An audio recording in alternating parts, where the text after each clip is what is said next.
असगर साहब की कहानी जारी थी। बोले सुबह हुई तो मैं मुंह अंधेरे ही घर वालों को सोता छोड़कर दफ्तर जा पहुंचा। अभी तक खाकरोब ने पूरी तरह दफ्तर को झाड़ू भी नहीं लगाया था और चपड़ासी ने भी इतनी सुबह मुझे दफ्तर में दाखिल होते देखकर हैरत से अपने कंधे उचकाए। लेकिन उस वक्त मेरी समझ में और कुछ नहीं आ रहा था। मैं वहीं अपनी मेज पर बैठा अपने घटिया ब्रांड के सिगरेट फूंकता रहा। धीरे धीरे लोग दफ्तर आना शुरू हो गए और जब मेरा यार मिर्जा दफ्तर में दाखिल हुआ तो मुझे अपने से पहले दफ्तर में पाकर वो तो खुशी और हैरत से उछल ही पड़ा। बोला, अबे यार असगर, तू आज सूरज किस तरफ से निकला है? मैंने तो गौर ही नहीं किया। मैंने फौरन मिर्जा का हाथ पकड़ा और उसको एक जानिब ले जाकर कल शाम की सारी रुएदाद सुना दी। कुछ देर तो वो हैरत से मेरी जानिब देखता रहा, फिर यकायक उस पर जैसे हंसी का दौरा ही पड़ गया। बड़ी मुश्किल से वो चुप हुआ। बोला, मैंने तो सुना था कि इंसान 60 के बाद सटपटाता है, तू तो 40 के बाद ही। वो फिर हंसने लगा। मैं नाराज होकर पलट कर वापस जाने लगा तो उसने मेरा हाथ पकड़ा। बोला, अबे यार, नाराज क्यों होता है? दरअसल लोगों का दिमाग 2 शादियां करके खराब होता है, लेकिन तुझे तेरी 2 नौकरियों ने पागल कर दिया है। ये सिर्फ जहनी दबाव और हर वक्त की सोच के करिश्मे हैं। मेरी जान, मैं तो कहता हूं कि लानत भेज उस दूसरी नौकरी पर। जिस दिन से तूने उस खबीस अजीम के दफ्तर में नौकरी की है, तेरी परेशानियां घटने की बजाय बढ़ती ही जा रही हैं। क्यों अपनी जिंदगी को इतने अजाबों में डाल रखा है? जिस घर और औलाद के लिए तू कर्ज पर कर्ज लेता रहता है, उन्होंने तो कभी आज तक तुझे घास भी नहीं डाली। फिर अपने ऊपर तू ये जुल्म क्यों कर रहा है? मिर्जा कह तो ठीक ही रहा था। इन 2 नौकरियों और कर्ज के चक्कर में मैं खुद घन चक्कर बनता जा रहा था।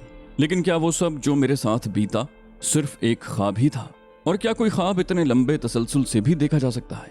मेरा दिल उसे एक ख्वाब मानने पर राजी नहीं हो पा रहा था। इसी अधेड़बुन में सरकारी दफ्तर का वक्त खत्म हुआ और मुझे फिर से उसी अजियतगाह की जानिब कदम बढ़ाना पड़े जहां रोजाना मेरी रूह का कत्ल होता था।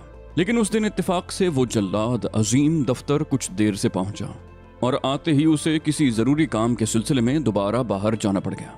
मैं अपने अंदर सरे शाम ही एक अजीब सी बेचैनी महसूस कर रहा था। लिहाजा अजीम के दफ्तर से निकलने के बाद मुझसे भी दफ्तर में नहीं बैठा गया। मैं दफ्तर से निकला और मेरे कदम खुद ब खुद उसी पार्क की जानिब बढ़ गए। मगरिब का वक्त करीब ही था और बादलों की वजह से आज सरे शाम ही अंधेरा सा छाने लगा था। पता नहीं मैं उस पार्क की जानिब क्यों बढ़ता चला जा रहा था। शायद मैं उस उलझन और उस अजियत को खत्म करना चाहता था जो उस ख्वाब और हकीकत का सच जानने के लिए मेरे अंदर उस वक्त झेल रहा था। जब मैं पार्क में पहुंचा तो अभी वहां इक्का दुक्का लोग मौजूद थे जो शाम ढलने से पहले घर वापसी की तैयारी कर रहे थे। मैं चुपचाप जाकर उसी बेंच पर बैठ गया। मैंने इधर उधर देखा और फिर चौकीदार को आसपास न पाकर मैंने अपनी आंखें मूंद ली, लेकिन कुछ नहीं हुआ। मैंने आंखें खोलकर फिर इत्मीनान किया और एक बार फिर सर टिकाकर आंखें बंद कर ली, लेकिन इस बार भी कोई धमाका नहीं हुआ। तो क्या वाकई वो सब मेरा वाहिमा ही था? मैंने थक कर आंखें खोल दी। फिर अचानक मेरे जहन में एक और ख्याल आया। कल जब मैं यहाँ आया था तो मगरिब के बाद का अंधेरा छा चुका था, जबकि उस वक्त अच्छी खासी रोशनी बाकी थी। मैंने उठते उठते घर वापसी का इरादा तर्क कर दिया। जब यहाँ तक आ ही गया हूँ तो आज अपना शक पूरी तरह दूर करके ही वापस जाऊंगा। मैंने टहलकर पार्क का एक चक्कर लगाया और शायद वो मेरा तीसरा चक्कर था जब मगरिब की अजानें शुरू हो चुकी थी। मैं चक्कर खत्म करके वापस अपने बेंच पर आकर बैठ गया। जाने मेरा दिल इतने जोर जोर से क्यों धड़क रहा था। मैंने दिल ही दिल में 1 2 3 कहा और आंखें बंद कर लीं और पूरी तरह जहनी तौर पर तैयार होने के बावजूद मैं एक बार फिर उछल पड़ा। हाँ, वही 2 सुलगती आंखें। मेरे जहन में आवाज गूंजी, मुझे यकीन था कि तुम जरूर आओगे। मैंने घबरा कर आंखें खोल दी और फिर डरते डरते बंद की और जेरे लब जैसे अपने आप ही से पूछा, तुम कौन हो और आखिर मेरे पीछे ही क्यों पड़े हो और तुम किसी और को क्यों नजर नहीं आते? वो आंखें हंस दी। वो बोला, मैं सिर्फ उसी को नजर आता हूँ जिसको नजर आना चाहता हूँ, वरना तुम इंसानों में ऐसे जुनूनी और पागल भी मौजूद हैं जो मेरी एक झलक देखने के लिए और मुझे पाने के लिए बरसों जाने कितनी तपस्या और कितने जाप करते हैं। दिन रात सुबह शाम अपना जीवन जलाते हैं। कब्रिस्तानों में, दरियाओं में, सहराओं में एक टांग पर खड़े होकर सालों जंतर मंतर पढ़ते हैं। कब्रों से मुर्दे निकालकर उनकी हड्डियों का सुरमा बनाकर अपनी आंखों में इस उम्मीद पर लगाते हैं कि शायद वो मुझे देख पाएंगे, लेकिन जवाब में सिर्फ अपनी बीनाई ही खोते हैं उम्र भर के लिए। कई तो ऐसे भी हैं जो अपने जैसे इंसानों का खून करने से भी नहीं चूकते, सिर्फ इस उम्मीद पर कि शायद वो कभी मेरी एक झलक ही पालेंगे, लेकिन मैं उन पर कभी जाहिर नहीं होता। मेरा एहसान मानो कि मैं किसी परेशानी या इम्तिहान के बगैर तुमसे आज महवे कलाम हूँ। मुझे उसकी बातों से उलझन सी होने लगी थी, लिहाजा मैं अपनी तलखी छुपा न सका। मैंने कहा, अच्छा, अब मुझ पर इस मेहरबानी की वजह भी बता दो। वो बोला वजह कुछ खास नहीं है, बस तुम मुझे अच्छे लग गए हो, मुझसे दोस्ती करोगे? मैंने कहा दोस्ती तुमसे? लेकिन तुम हो क्या भला? मेरा मतलब है तुम कौन सी मखलूक हो? वो मेरी बात सुनकर हंस पड़ा। बोला मैं जिससे बिगड़ जाऊं उसके लिए वाकई एक बला हूं, लेकिन जिस पर मेहरबान हो जाऊं उसकी दुनिया बदल देता हूं। तुम्हारी दुनिया वाले मुझे छलावा कहते हैं। मैं उसकी बात सुनकर उछल पड़ा। मैंने कहा छलावा? तो क्या तुम कोई जिन भूत वगैरह हो?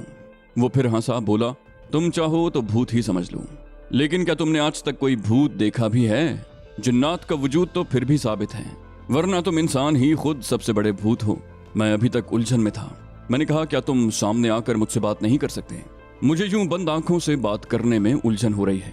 वो बोला ठीक है, लेकिन याद रहे कि मैं सिर्फ तुम पर ही खुद को वाजे कर रहा हूं, दूसरों के लिए मैं अब भी ओझल हूं। अब तुम चाहो तो आंखें खोल सकते हो। मैंने झट से आंखें खोल दी। वो बिल्कुल मेरे सामने पंजों के बल बैठा हुआ था। मैंने जल्दी से डर कर अपने पैर सुकेड़ लिए। उसके बैठने का अंदाज भी अजीब था, जैसे कोई बिल्ली कोई ऊंची छलांग लगाने से पहले अपने पैरों पर अपना पूरा बोझ डाल लेती है और अगले पंजों को जमीन पर टिका कर अपना जिस्म तोलती है। वो भी यूं ही जमीन पर अपना पूरा वजन अपने पैरों पर और दोनों हाथ जमीन पर टिकाकर और हाथों के पंजे खोले हुए यूं बैठा हुआ था, जैसे अभी अगले ही पल किसी फुर्तीले चीते की तरह कोई ऊंची जकन लगाकर दरख्त की ऊंची शाख पर जा बैठेगा। उसके वजूद में जैसे कोई पारा सा भरा हुआ था और नस नस से बेचैनी टपक रही थी। उसने गौर से मेरी जानिब देखा, लेकिन न जाने क्यों मैं उसकी जानिब देख भी नहीं पा रहा था।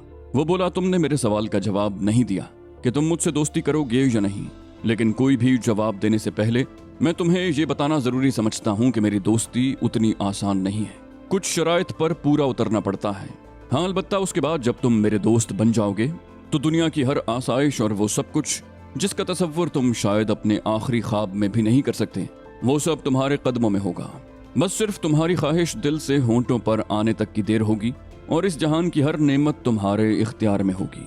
मैंने कहा अच्छा, तो अब लगे हाथों वो शराइत भी बता दो जो तुमसे दोस्ती करने के लिए मुझे पूरी करना होंगी। वो बोला शर्त कोई खास बड़ी नहीं है, बस तुम्हें अपना ईमान मुझे सौंपना होगा। मैं उसकी बात सुनकर उछल ही तो पड़ा। कहा क्या मतलब? तुम कहना क्या चाहते हो? उसने गौर से मेरी जानिब देखा। बोला तुम समझे नहीं या फिर समझना नहीं चाहते? मैंने कोई इतनी मुश्किल बात तो नहीं कही, बस तुम्हें अपना मजहब तर्क करना होगा।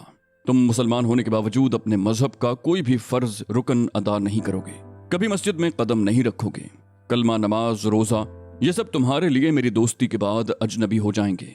बस इतनी सी शर्त है, तुम्हें कोई एतराज तो नहीं? गुस्से में मेरे तन बदन में आग लग गई। मैंने कहा वाह क्या शर्त है। तुम क्या समझते हो कि मैं तुम्हारी बातों में आकर अपना मजहब तर्क कर दूंगा? कभी नहीं। मैं लानत भेजता हूं ऐसी दोस्ती पर। दोबारा कभी मेरे रास्ते में ना आना। वो जोर से हंसा। बोला तुम इतना भड़क क्यों रहे हो? मैंने जो अमल तुम्हें तर्क करने के लिए कहा है, तुम खुद न जाने कब का वो सब कुछ छोड़ चुके हो। जरा गौर तो करो, तुमने आखिरी नमाज कब पढ़ी थी? तुम्हें रोजा रखे हुए कितने साल हो चुके हैं? और आखिरी बार तुमने किसी मस्जिद का दरवाजा कब पार किया था? तुम और तुम्हारा पूरा घराना तो ईद के दिन भी सूरज चढ़े नींद से जागता है। तुम्हारी दीनी किताब पिछले 7-8 सालों से तुम्हारे घर के ताक में पड़ी पड़ी मिट्टी से अट चुकी है। मैंने ऐसी कौन सी अनहोनी कह दी है जो तुम यूं मुझसे उलझ रहे हो? मैं उसकी बातें सुनकर मजीद गुस्से और खिजालत का शिकार हो गया। बहरहाल उसने कहा सब सच ही था। मैंने कहा तुम्हें ये सब किसने बताया है? और कान खोलकर सुन लो कि नमाज पढ़ना ना पढ़ना मेरा जाती मामला है, लेकिन इसका यह मतलब नहीं कि मैं अपना ईमान ही तुम्हारी दोस्ती के इवज बेच डालूं। वो एक लम्हा पहले मुझे जमीन पर दिखाई दिया, लेकिन अब अगले ही लम्हे वो दरख्त की पहली शाख पर बैठा हुआ दिखाई दिया। वो मुसलसल बातचीत के दौरान हर लम्हा अपनी जगह बदलता ही रहता था, जैसे उसे किसी करवट भी चैन न हो। मेरी बात सुनकर वो गुस्से में आ गया। बोला किसी ने सच ही कहा है, इंसान है ही सदा के नाशुक्रे। ठीक है, जाओ मरो उसी जिल्लत की जिंदगी में जहां सुबह से शाम तक तुम्हें सिर्फ बेइज्जती ही मिलती है, जिससे कल तक तुम इतने बेजार आ चुके थे कि इस पेड़ के नीचे बैठकर मरने के तरीके सोच रहे थे। तुम जैसों को मर ही जाना चाहिए। मैं तुम्हें आज जाने दे रहा हूं, लेकिन याद रहे कि अब इस तरफ का रुख तभी करना जब तुम मेरी दोस्ती कबूल करने का फैसला कर लो, वरना अगर तुम्हें मैंने दोबारा तुम्हारे इस बराए नाम ईमान के साथ अपने इस ठिकाने के आसपास भी भटकते हुए देखा तो मैं खुद तुम्हारी जान ले लूंगा। तुमने अभी तक मेरी दोस्ती देखी है, मेरा जानलेवा रूप नहीं देखा। जाओ अब यहां से। वो पल भर में जाने कहां गायब हो चुका था, लेकिन उसके लहजे ने मुझे डरा दिया था। मैंने चौंक कर सामने देखा तो चौकीदार दूर से लंबे लंबे डग भरता हुआ अपनी जानिब आता दिखाई दिया। मैं उसके सवालात से बचने के लिए जल्दी से वहां से निकला और मुखालिफ समत चलता हुआ पार्क से बाहर निकल गया। असगर साहब की दास्तान अभी यहीं तक पहुंची थी कि सुबह की अजानें शुरू हो गईं। मैं कुछ इस तरह से उनकी कहानी में मगन हो गया था कि वक्त गुजरने का जरा भी एहसास नहीं हुआ। हमें वक्फा लेना पड़ा, हालांकि ये खासा मुश्किल काम था। मैंने असगर साहब को कुछ आराम करने को कहा, लेकिन खुद मेरा पूरा दिन उनकी कहानी के तानों बानों में उलझा रहा। खुदा खुदा करके दिन ढला और रात को फिर हमें तन्हाई मयस्सर आई तो असगर साहब ने फिर से अपनी कहानी का सिरा वहीं से जोड़ा जहां से टूटा था। बोले, अब्दुल्ला मियाँ, इंसान बड़ा कमजोर है। वो इरादे बांधता है और फिर तोड़ देता है। मेरे इरादों के साथ भी कुछ ऐसा ही हुआ। मैं उस रोज छलावे को धुतकार तो आया, लेकिन अगले ही रोज सुबह ही से मेरी परेशानियों का वही पुराना न खत्म होने वाला सिलसिला फिर से शुरू हो गया। वही सरकारी दफ्तर और वही अफसरों की चख। सुबह सवेरे ही सबसे पहले बीवी ने फ्लैट के किराए का रोना शुरू कर दिया कि मालिक कई महीनों से किराया बढ़ाना चाहता है और कल शाम को उसने फाइनल नोटिस भी दे दिया है कि किराए में 3,500 का इजाफा करो वरना फ्लैट छोड़ दो। और हमारे पास भी वक्त सिर्फ 2 हफ्तों का ही बचा है। बीवी से लड़कर और जान छुड़ाकर दफ्तर पहुंचा तो वहां भी अफसर उखड़े हुए थे कि हफ्तों पुरानी फाइल्स अभी तक मेरी मेज पर क्यों पड़ी हैं। वहां से डांट खाकर अजीम के दफ्तर पहुंचा तो वो पहले ही गुज़श्ता दिन मेरे दफ्तर से जल्दी उठ जाने का पता चल जाने पर गुस्से में आग बगूला मेरा इंतजार कर रहा था। उसने मुझे कुछ बोलने का मौका ही नहीं दिया और फाइल उठाकर मेरे मुंह पर दे मारी और मुझे ऑफिस से निकल जाने का हुक्म दे दिया। मतलब ये नौकरी भी मेरे हाथ से जा चुकी थी। दफ्तर से बाहर निकला तो घर वापसी का सोचकर ही मेरा दिल उलटने लगा कि जब मेरी बीवी को पता चलेगा कि मैं किराए का इंतजाम करने की बजाय उल्टा अपनी लगी बंधी नौकरी भी गंवा आया हूं तो वो तो आसमान सर पर उठा लेगी। मैंने पीसीओ से 2-4 दोस्तों को फोन किया कि शायद कुछ कर्ज का इंतजाम हो जाए, मगर मैं पहले ही सबसे इतना कर्ज ले चुका था कि अब तो कई दोस्त मेरी आवाज सुनकर ही फोन बंद कर देते। छलावे ने ठीक ही कहा था कि मुझ जैसों को तो मर ही जाना चाहिए। मैंने कुछ सोचा और कदम बढ़ा दिए और जब मैं अपने ख्यालात की यलगार से चौंका तो मैं फिर वही उसी पार्क में उसी दरख्त के नीचे खड़ा था और शाम का मलगजा अंधेरा मेरी किस्मत की कालक की तरह आसपास फैल चुका था। कुछ ही देर में उसने दरख्त के पीछे से झांका। तुम फिर आ गए? मैंने तुम्हें खबरदार भी किया था कि मैंने कहा, हाँ, मैं चाहता हूं कि तुम मुझे मार डालो। मुझ में खुद को मारने की हिम्मत नहीं है। वो हंसा, बोला, बड़े बुजदिल हो, खुद मर भी नहीं सकते और मर के भी चैन न पाया तो किधर जाओगे? मैंने बेबसी से सर झटका। कहा, ठीक है, तुम भी उड़ा लो मजाक, मेरी अपनी दुनिया वाले भी यही करते हैं। वो बोला, मेरी पेशकश अब भी कायम है। जिस मजहब से तुम पहले ही मीलों दूर हो उसे मेरी खातिर तर्क करने में आखिर तुम्हें ऐतराज ही क्या है?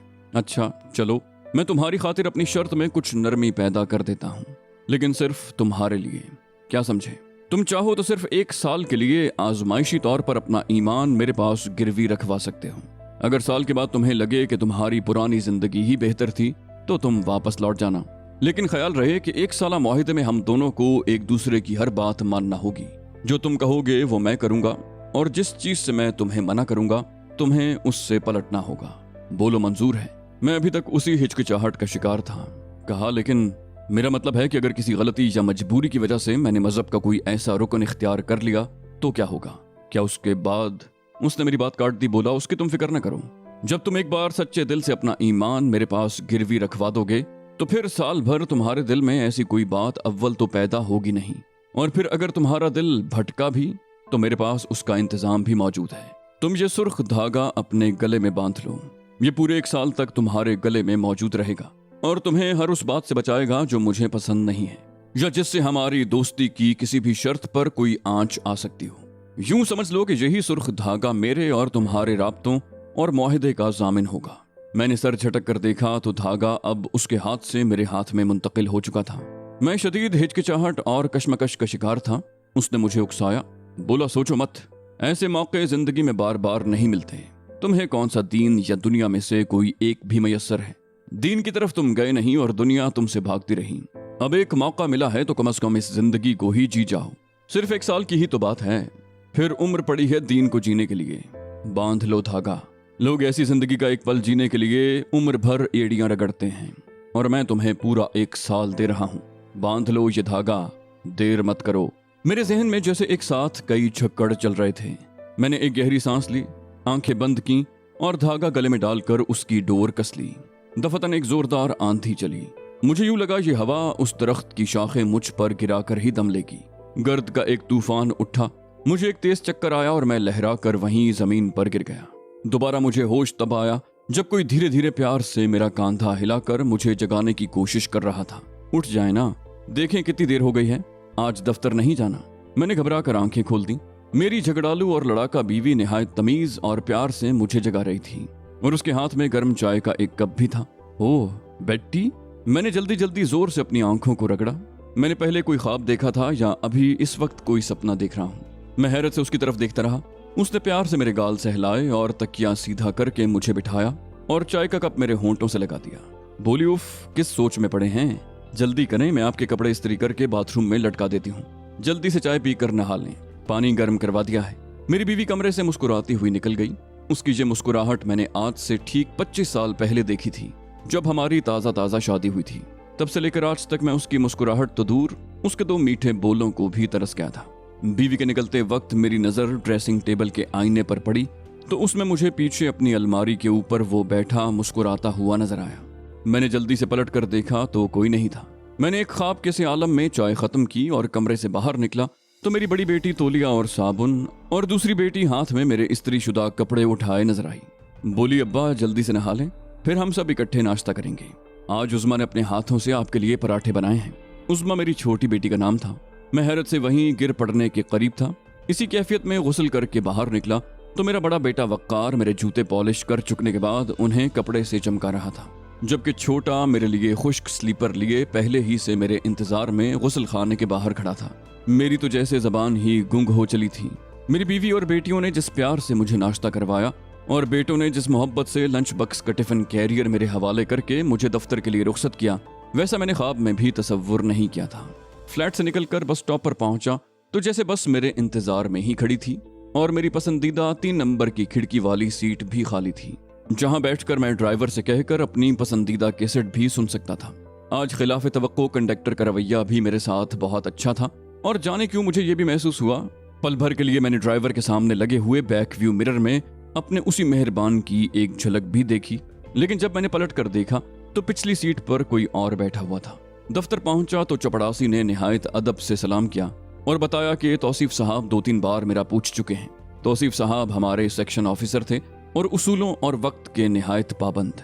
मैंने झिझकते हुए उनके कमरे में कदम रखा तो मुझे देखते ही बोले, आइए आइए असगर साहब, भाई मुबारक हो, आपको सुपरिंटेंडेंट प्रमोट कर दिया गया है और वो जो हाउस लोन के लिए आपने दरखास्त दे रखी थी वो कर्जा भी मंजूर हो गया है। कैशियर से अपना चेक लेते जाइएगा। हैरत और खुशी के मारे मेरी आवाज बंद हो गई। मेरी प्रमोशन का केस पिछले 5 सालों से अटका हुआ था क्योंकि मेरी ACRs ठीक नहीं थी और ये घर के लिए इस कर्जे की दरखास्त तो मैंने भर्ती के दूसरे साल से ही दे रखी थी और अब तो मैं उसे भूल भी चुका था। मैं शादी मर्ग की कैफियत में तौसीफ साहब के कमरे से निकला तो वो मुझे मेरी मेज के ऊपर उकड़ूं बैठा नजर आया। बोला, क्यों, अब तो खुश हो? मैंने कहा, खुश? हाँ, मगर ये सब कैसे? बोला, मैंने तुमसे कहा था ना कि जो तुम सोचोगे वो हो जाएगा। सुबह से अब तक सिर्फ वही हो रहा है जिसके बारे में तुम बरसों से सोचते आ रहे हो।